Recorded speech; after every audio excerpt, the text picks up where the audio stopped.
ബൈബിളിലൂടെ ഒരു തീർത്ഥാടനം.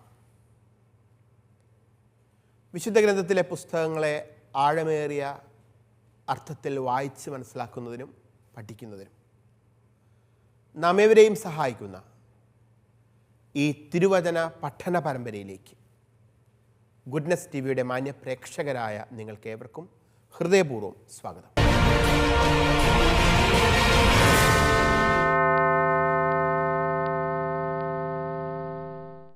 എസ്തേറിൻ്റെ പുസ്തകമാണ് നമ്മൾ പഠിച്ചുകൊണ്ടിരിക്കുന്നത്. എസ്തേറിൻ്റെ പുസ്തകത്തിൻ്റെ 5-ാം അധ്യായത്തിൻ്റെ ആദ്യ ഭാഗത്തിനും 2-ാം ഭാഗത്തിനുമിടയിൽ 15-ാം അധ്യായം എന്ന നിലയിൽ ഒരു വിവരണം നൽകിയിട്ടുള്ളത് കഴിഞ്ഞ ക്ലാസ്സിൽ നമ്മൾ വായിച്ചു. അതിൻ്റെ വ്യാഖ്യാനവും നൽകിക്കൊണ്ടിരിക്കുകയാണ്.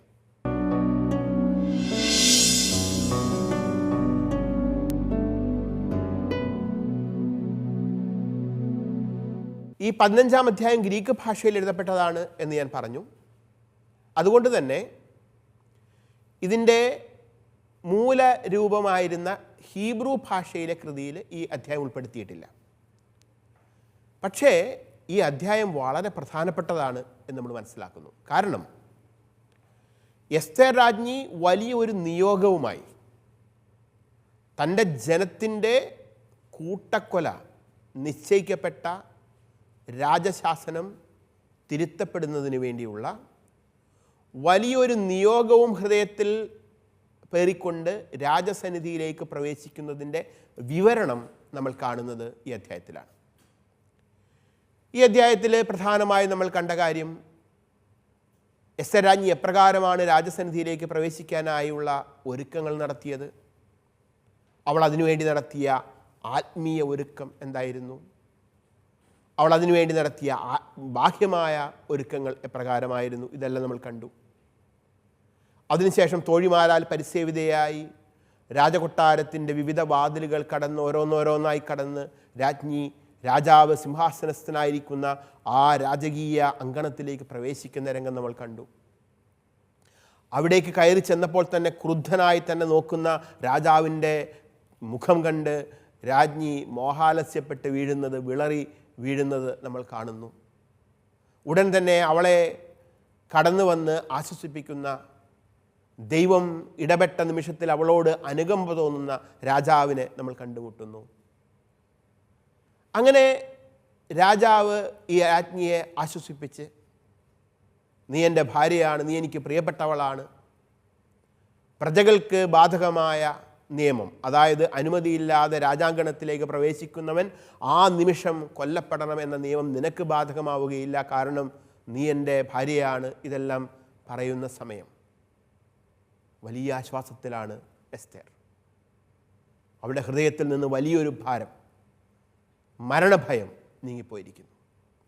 ഈ സമയം രാജാവിനെ പ്രശംസിച്ചുകൊണ്ട് എസ്തേർ രാജ്ഞി സംസാരിക്കുകയാണ്. കാരണം തൻ്റെ പ്രാർത്ഥനയുടെ നിമിഷങ്ങളിൽ ആത്മീയമായ ഒരുക്കം നടത്തുന്ന സമയത്ത് എസ്തേർ രാജ്ഞി ദൈവത്തോട് പ്രാർത്ഥിക്കുന്ന ഒരു വരമുണ്ട്. അവൾ ദൈവത്തോട് പറയുന്നുണ്ട്, ഭാഷണ ചാതുരിയോടെ രാജാവിൻ്റെ സന്നിധിയിൽ സംസാരിക്കാനുള്ള കൃപ എനിക്ക് തരണമേ എന്ന്. ദൈവം അവൾക്ക് ആ ഭാഷണ ചാതുരി നൽകി എന്ന് വ്യക്തമാക്കുന്ന ഭാഗമാണ് ഇനി നമ്മൾ വായിക്കാൻ പോകുന്നത്. ഈ അധ്യായത്തിൻ്റെ അവസാന ഭാഗം 13 മുതൽ 15 വരെ, 15-ാം അധ്യായത്തിൻ്റെ 13 മുതൽ 15 വരെയുള്ള തിരുവചനങ്ങളിൽ നമ്മളത് കാണുന്നു. ഈ സമയം സാധിക്കുമെങ്കിൽ നിങ്ങളെല്ലാവരും വിശുദ്ധ ഗ്രന്ഥം നിങ്ങളുടെ കയ്യിലെടുക്കുക. നമുക്ക് ഒരുമിച്ച് വായിച്ചുകൊണ്ട് തന്നെ ഈ പഠനം മുൻപോട്ട് കൊണ്ടുപോകാം. എസ്തേറിൻ്റെ പുസ്തകമാണ് നമ്മൾ പഠിക്കുന്നത്. 15-ാം അധ്യായം 13 മുതൽ 15 വരെയുള്ള തിരുവചനങ്ങൾ. അവൾ പറഞ്ഞു, എൻ്റെ നാഥ, അങ്ങയെ ഞാൻ കണ്ടത് ദൈവത്തിൻ്റെ ദൂതനെ പോലെയാണ്. അങ്ങനെ എൻ്റെ ഹൃദയം അങ്ങയുടെ മഹത്വത്തോടുള്ള ഭീതി നിമിത്തം പിടഞ്ഞുപോയി. എൻ്റെ നാഥ, അങ്ങ് അത്ഭുത പുരുഷൻ തന്നെ. അങ്ങയുടെ മുഖം തേജസ്സുറ്റതാണ്. സംസാരിച്ചുകൊണ്ട് നിൽക്കെ അവൾ മോഹാലസ്യപ്പെട്ട് വീണു. രാജാവ് അത്യന്തം പരിഭ്രമിച്ചു. അവൻ്റെ ദാസന്മാർ അവളെ ആശ്വസിപ്പിക്കാൻ ശ്രമിച്ചു. നേരത്തെ സൂചിപ്പിച്ചതുപോലെ ഭാഷണ ചാതുരിക്കായി എസ്തേർ നടത്തിയ പ്രാർത്ഥന സഫലമായി എന്ന് വായനക്കാരായി നമ്മൾ മനസ്സിലാക്കുകയാണ്. കാരണം അവളുടെ വാക്കുകൾ ശ്രദ്ധിക്കുക. അവൾ പറയുന്നു, അങ്ങയെ ഞാൻ കണ്ടത് ദൈവത്തിൻ്റെ ദൂതനെ പോലെയാണ്. എൻ്റെ ഹൃദയം അങ്ങയുടെ മഹത്വത്തോടുള്ള ഭീതി നിമിത്തം പിടഞ്ഞുപോയി. അങ്ങ് അത്ഭുത പുരുഷൻ തന്നെ. അങ്ങയുടെ മുഖം തേജസ്സുറ്റതാണ്. എസ്തേറിൻ്റെ ഈ വാക്കുകളൊക്കെ സത്യത്തിൽ രാജാവിനെ അതിയായി സന്തോഷിപ്പിക്കുന്ന പുകഴ്ത്തൽ തന്നെയാണ്. കാരണം ഒരു ഭാര്യ ഭർത്താവിനെക്കുറിച്ച് പറയുന്ന വാക്കുകളാണിത്. അതുകൊണ്ട് ഈ വാക്കുകളിലൂടെ രാജാവ് സത്യത്തിൽ അവളിൽ സംപ്രീതനായി. ഇനി തുടർന്ന് വരുന്ന ഭാഗങ്ങളിൽ, തുടർന്നുള്ള അധ്യായങ്ങളിൽ നമുക്ക് പിന്നീട് എസ്തേറിൻ്റെ ഈ ഭാഷണത്തിലുള്ള, സംസാരത്തിലുള്ള നയചാതുരി നമുക്ക് വ്യക്തമാവും. ഇവിടെ ഒരു പാഠം തിരുവചനം നമുക്ക് തരുന്നുണ്ട്. മറ്റുള്ളവരുമായി നമ്മൾ ഇടപെടുന്ന സമയത്ത്, അത് ഭാര്യ ഭർത്തൃബന്ധത്തിലായിക്കൊള്ളട്ടെ, മറ്റുള്ള ഇടങ്ങളിലായിക്കൊള്ളട്ടെ, ഭാഷണ ചാതുരി എന്നതൊരു ദൈവകൃപയായിട്ട് മനസ്സിലാക്കണം. മറ്റുള്ളവരോട് സംസാരിക്കുമ്പോൾ അവരെ വേദനിപ്പിക്കാതെ, അവരെ കുറ്റപ്പെടുത്താതെ, അവരെ മുറിവേൽപ്പിക്കാതെ, അവരെക്കുറിച്ചുള്ള നന്മകൾ പറഞ്ഞുകൊണ്ട് ഒരു സംഭാഷണം ആരംഭിച്ചാൽ അത് ഒരു അനുഗ്രഹമായി തീരും. നമ്മൾ എന്ത് കാര്യമാണോ ചെയ്യാൻ ഉദ്ദേശിക്കുന്നത് നടക്കുന്ന, അത് പൂർത്തിയാകാൻ അത് നമുക്ക് അതിനുള്ളൊരു സാഹചര്യം ഒരുങ്ങുകയും ചെയ്യും. അതുകൊണ്ട് ഭാഷണ ചാതുരി ഉണ്ടാവുക എന്നത് ബന്ധങ്ങളിൽ വളരെ പ്രധാനപ്പെട്ടതാണ് എന്നുകൂടെ ഈ അധ്യായത്തിൻ്റെ അവസാന ഭാഗം നമ്മളെ ഓർമ്മിപ്പിക്കുന്നു. അടുത്തതായി 5-ാം അധ്യായത്തിൻ്റെ 2-ാം ഭാഗത്തിലേക്ക് നമ്മൾ കടക്കുന്നു.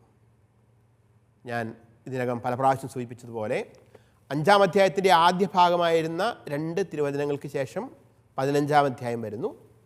കാരണം എസ്തേർ രാജ്ഞി രാജസന്നിധിയിലേക്ക് പ്രവേശിച്ചതിനെക്കുറിച്ചാണ് 5-ാം അധ്യായത്തിൻ്റെ ആദ്യ ഭാഗം പറഞ്ഞത്. അതിൻ്റെ വിവരണമാണ് 15-ാം അധ്യായത്തിൽ നമ്മൾ കാണുന്നത്. ഇനി ഈ രാജസന്നിധിയിലെ എസ്തേർ രാജ്ഞിയും രാജാവും തമ്മിൽ നടത്തുന്ന ചില സംഭാഷണങ്ങളെക്കുറിച്ച് കൂടുതൽ നമുക്ക് വ്യക്തമാവുന്നത് 5-ാം അധ്യായത്തിൻ്റെ 2-ാം ഭാഗത്താണ്. നമുക്ക് ഈ 5-ാം അധ്യായത്തിൻ്റെ 2-ാം ഭാഗത്തിൻ്റെ പ്രധാനപ്പെട്ട ഘടന, ഉള്ളടക്കം എന്താണ് എന്ന് ഒന്ന് പരിശോധിക്കാം. 5-ാം അധ്യായത്തിൻ്റെ 2 വാക്യങ്ങൾ നമ്മൾ ഇതിനകം കണ്ടു കഴിഞ്ഞു ആദ്യ ഭാഗത്ത്. ഇനി 5-ാം അധ്യായത്തിൻ്റെ 3 മുതൽ 5 വരെയുള്ള തിരുവചനങ്ങളിൽ എസ്തേർ രാജ്ഞി ഒരുക്കുന്ന ഒരു വിരുന്നിനെക്കുറിച്ച്, ആദ്യമായി ഒരുക്കുന്ന ഒരു വിരുന്നിനെക്കുറിച്ചുള്ള വിവരണമാണ് നമ്മൾ കാണുന്നത്. 5-ാം അധ്യായത്തിൻ്റെ 6, 7, 8 തിരുവചനങ്ങളിൽ എസ്തേർ രാജ്ഞി രണ്ടാമതൊരു വിരുന്ന് കൂടി സംഘടിപ്പിക്കുന്നതും അതിനുവേണ്ടി ക്ഷണിക്കുന്നതും നമ്മൾ കാണുന്നു. 5-ാം അധ്യായത്തിൻ്റെ 9 മുതൽ 12 വരെയുള്ള തിരുവചനങ്ങളിൽ ഹാമാൻ എന്ന യഹൂദരുടെ പ്രഖ്യാപിത ശത്രുവിൻ്റെ കോപം, അയാളുടെ പൊങ്ങച്ചം, ഇത് രണ്ടും നമ്മൾ കാണുന്നു. ഈ അധ്യായത്തിൻ്റെ അവസാന ഭാഗത്ത്, 5-ാം അധ്യായത്തിൻ്റെ അവസാന ഭാഗത്ത് 13, 14 തിരുവചനങ്ങളിൽ മൊർദെഖായി എന്ന എസ്തേറിൻ്റെ ബന്ധുവും രാജാവിൻ്റെ സേവകനുമായ വ്യക്തിക്ക് വേണ്ടി ഹാമാൻ കഴുമരം ഒരുക്കുന്ന സംഭവവും നമ്മൾ കാണുന്നുണ്ട്. വളരെ നാടകീയമായ സംഭവങ്ങളാണ് ഈ അധ്യായത്തിലും നമ്മൾ കാണുന്നത്. നമുക്ക് തിരുവചനങ്ങൾ വായിച്ചുകൊണ്ട് തന്നെ മുൻപോട്ട് പോകാം. 5-ാം അധ്യായത്തിൻ്റെ 3 മുതൽ 5 വരെയുള്ള തിരുവചനങ്ങളിൽ എസ്തേർ രാജ്ഞി ഒരുക്കുന്ന ആദ്യ വിരുന്നിനെക്കുറിച്ചാണ് പറയുന്നത്. എന്ന് പറയുമ്പോൾ തന്നെ രണ്ടാമതൊരു വിരുന്ന് കൂടി ഉണ്ടെന്നുള്ളത് വ്യക്തമാണ്. നമുക്ക് വചനങ്ങൾ വായിക്കാം. രാജാവ് അവളോട് ചോദിച്ചു, എസ്തേർ രാജ്ഞി, എന്താണ് കാര്യം? എന്താണ് നിനക്ക് വേണ്ടത്? രാജ്യത്തിൻ്റെ പകുതി തന്നെയായാലും അത് ഞാൻ നിനക്ക് നൽകാം. എസ്തേർ പറഞ്ഞു, രാജാവിന് ഇഷ്ടമാണെങ്കിൽ ഇന്ന് രാജാവിന് വേണ്ടി ഞാനൊരുക്കിയിരിക്കുന്ന വിരുന്നിന് രാജാവും ഹാമാനും വരണം. രാജാവ് കൽപ്പിച്ചു, എസ്തേറിൻ്റെ ആഗ്രഹം നിറവേറ്റാൻ ഹാമാനെ ഉടനെ വരുത്തുക. അങ്ങനെ എസ്തേർ ഒരുക്കിയിരുന്ന വിരുന്നിന് രാജാവും ഹാമാനും എത്തി. ഇവിടെ രാജാവ് രാജ്ഞിയോട് ചോദിക്കുകയാണ്. രാജ്ഞി വീണ്ടും മോഹാലസ്യപ്പെട്ട് വീണല്ലോ,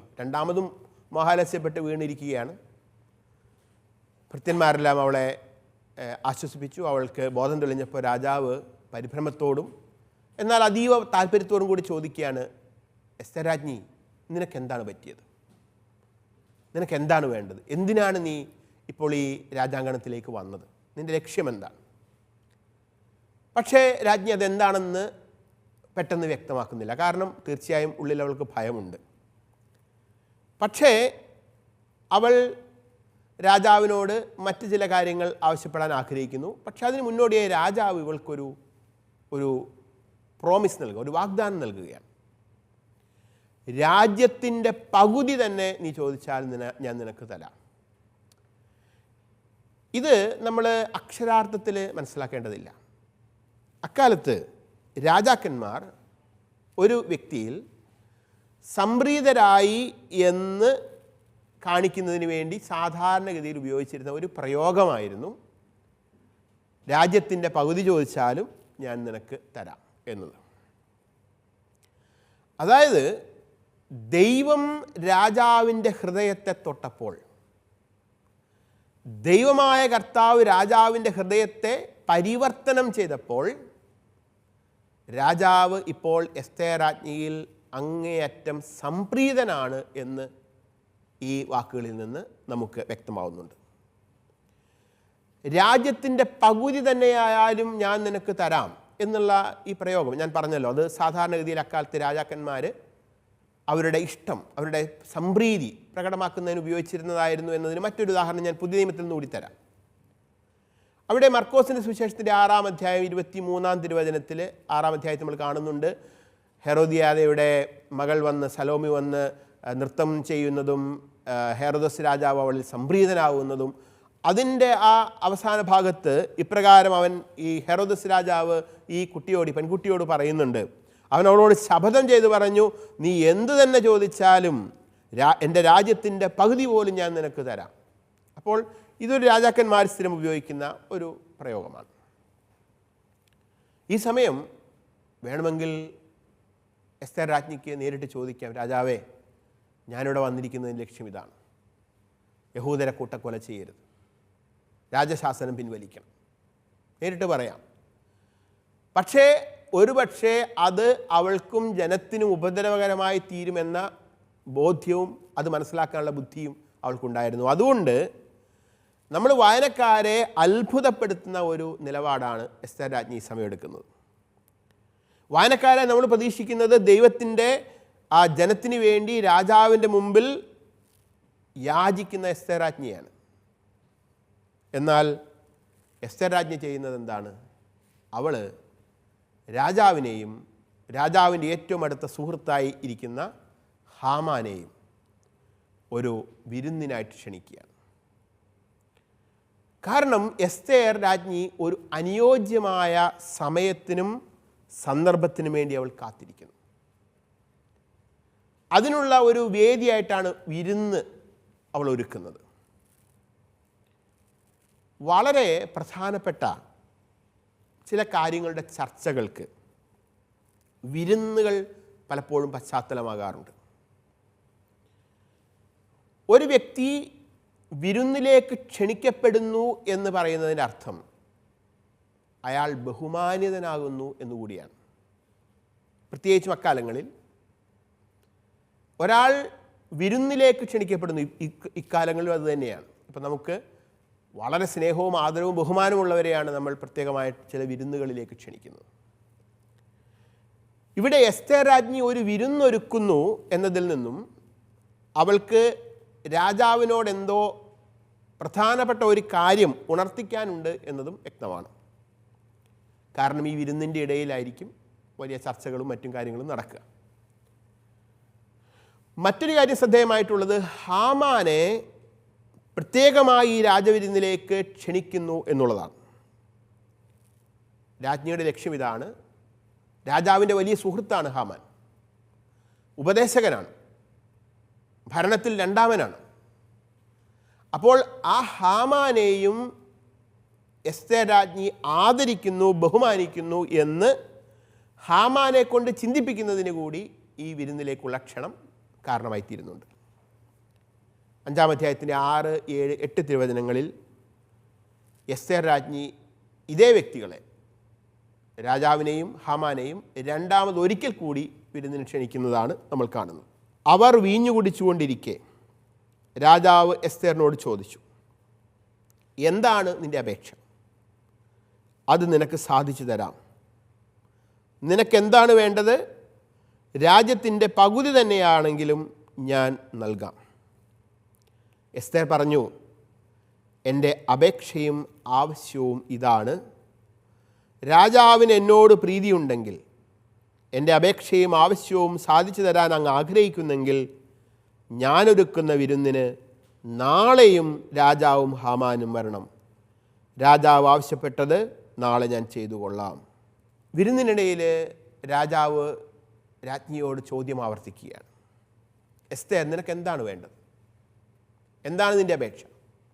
ഞാൻ നിനക്ക് വേണ്ടി എന്താണ് ചെയ്തു തരേണ്ടത്? എന്ത് കാര്യവും നിനക്ക് വേണ്ടി ഞാൻ ചെയ്തു തരാൻ തയ്യാറാണ് എന്നും രാജാവ് പറയുന്നു. പക്ഷേ ഇപ്പോഴും ഈ ആദ്യത്തെ വിരുന്നിൻ്റെ സമയത്തും എസ്തേർ തൻ്റെ യഥാർത്ഥ അപേക്ഷ എന്താണ് എന്ന് വെളിവാക്കുന്നില്ല. മറിച്ച് ഒരിക്കൽ കൂടി ഒരു വിരുന്നിന് വരാൻ അവൾ രാജാവിനെയും ഹാമാനെയും ക്ഷണിക്കുന്നു. ഏതായാലും രാജാവ് ഇവളിൽ സംപ്രീതനായതുകൊണ്ട് അവളുടെ ക്ഷണം സ്വീകരിക്കപ്പെടുന്നു. അങ്ങനെ രണ്ടാമത് ഒരു വിരുന്ന് കൂടി നടക്കാൻ പോകുന്നു.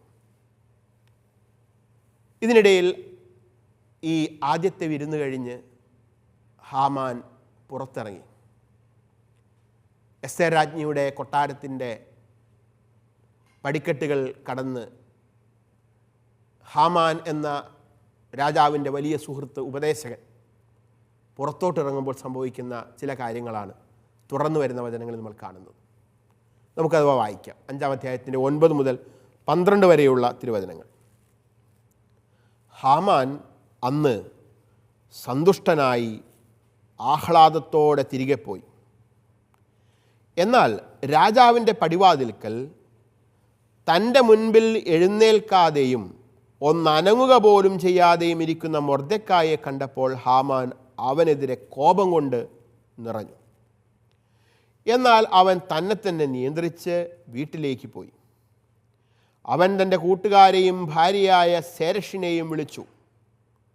തൻ്റെ ധനമഹിമ, സന്താനബാഹുല്യം, രാജാവ് തന്നെ ബഹുമാനിച്ച് നൽകിയ സ്ഥാനക്കയറ്റങ്ങൾ, രാജാവിൻ്റെ പ്രഭുക്കന്മാരെയും സേവകന്മാരെയും കാൾ തനിക്കു നൽകിയ ഉയർച്ച, ഇവയെല്ലാം ഹാമാൻ അവരോട് വിവരിച്ചു.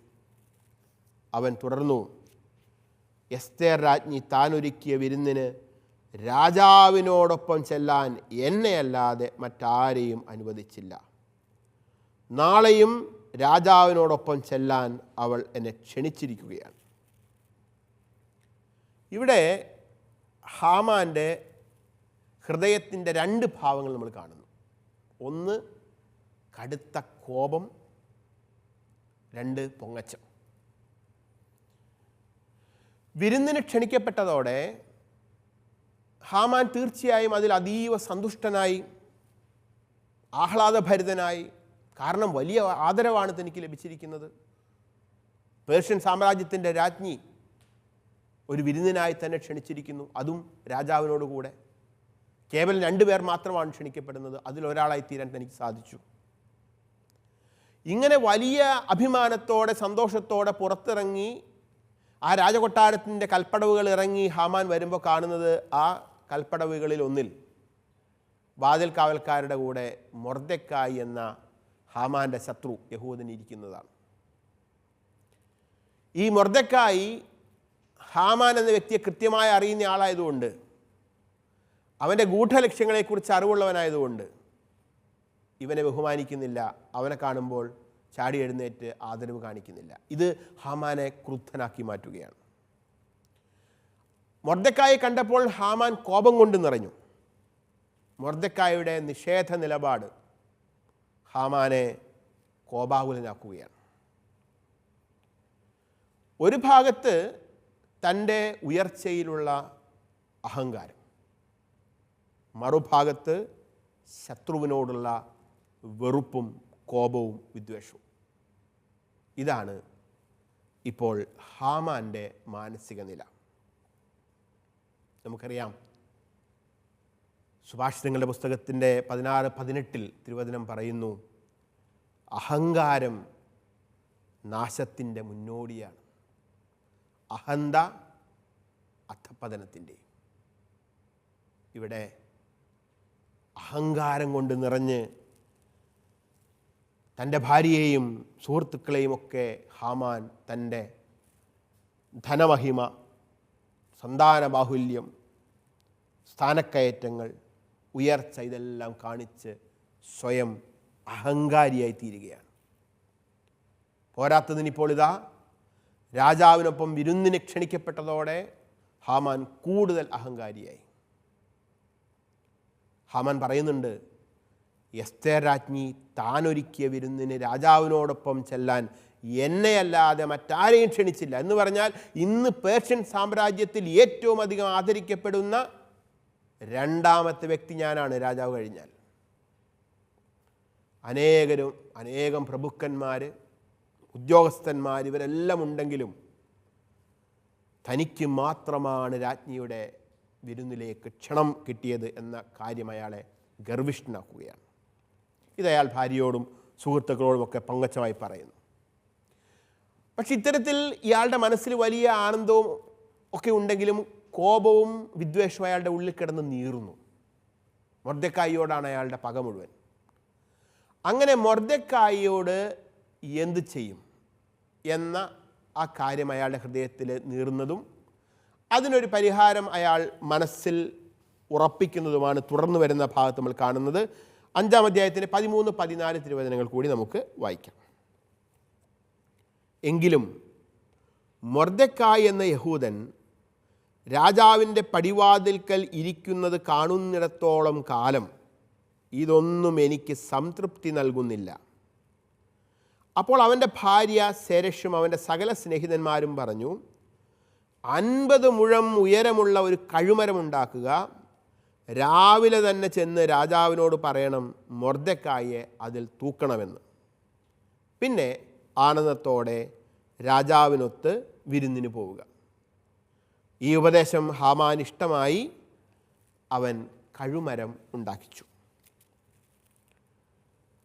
മൊർദെഖായി എന്ന യഹൂദൻ രാജാവിൻ്റെ പടിവാതിൽക്കൽ കാണുന്നിടത്തോളം കാലം മറ്റെന്തെല്ലാം സൗകര്യങ്ങളും മഹിമകളും ധനവും സംതൃപ്തി നൽകുന്ന മറ്റ് പല കാര്യങ്ങളും തനിക്കുണ്ടെങ്കിലും തനിക്ക് സംതൃപ്തി ഉണ്ടാവുകയില്ല, ആനന്ദം ഉണ്ടാവുകയില്ല എന്നാണ് ഹാമാൻ പറയുന്നത്. കാരണം ഉള്ളിൽ നിറയെ വിദ്വേഷമാണ്, കോപമാണ്, വെറുപ്പും പ്രതികാര ചിന്തയും മനസ്സിൽ അടങ്ങാതെ എരിയുകയാണ്. ശത്രുവിനെ ഏത് വിധേനയും ഇല്ലാതാക്കാനുള്ള ചിന്തയാണ് മനസ്സിൽ.